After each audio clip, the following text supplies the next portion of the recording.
Kang Kim Siang dan Jerry dari Kang Financial Advisory dan CC Advisory.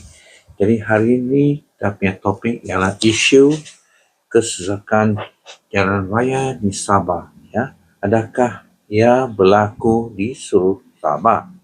Ya, di mana kesesakan paling teruk berlaku? Ya.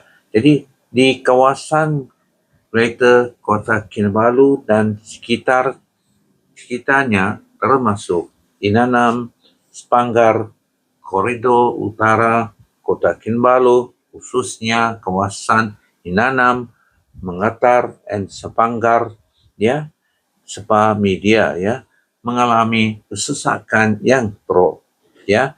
Jadi terbobon, ya, Berungis, Jalan Berungis, terbobon, kerap membelenggu, ya, mengguna jalan raya di kawasan berkenaan Sabah. Ya, jadi sehingga DKR Sabah mencadangkan pembinaan pusingan yield, ya, tambahan, ya. Jadi DBKK menerima peningkatan aduan, ya, daripada orang awam berhubung kesesakan lalu lintas yang berpunca daripada pakar haram itu bahu, ya, jalan dan kawasan awam sekitar tanam perumahan, ya. Jadi lagi satu, kundasan ranau kesesakan lalu lintas berlaku terutamanya pada waktu sibuk atau hari cuti, ya. Sabah ni dia di Jalan Utara ini. Jadi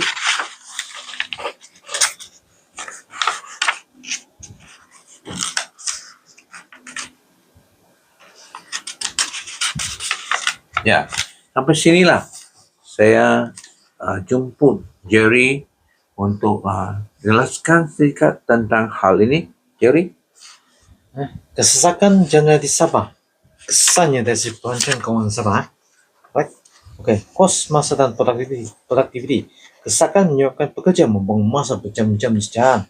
Nah, ini makna masa produktif berkurangan, dan bagi golongan yang bekerja sendiri, masa yang hilang bermakna pendapatan yang hilang secara langsung. Kos bahan api dan kendaraan. Memandu dalam kesesakan meningkatkan penggunaan bahan api secara ketara. Ini menambah beban belanjaan bulanan isi rumah, sesuatu yang sering tidak dikira dalam budget pribadi. Kesan kepada pelabuhan perniagaan.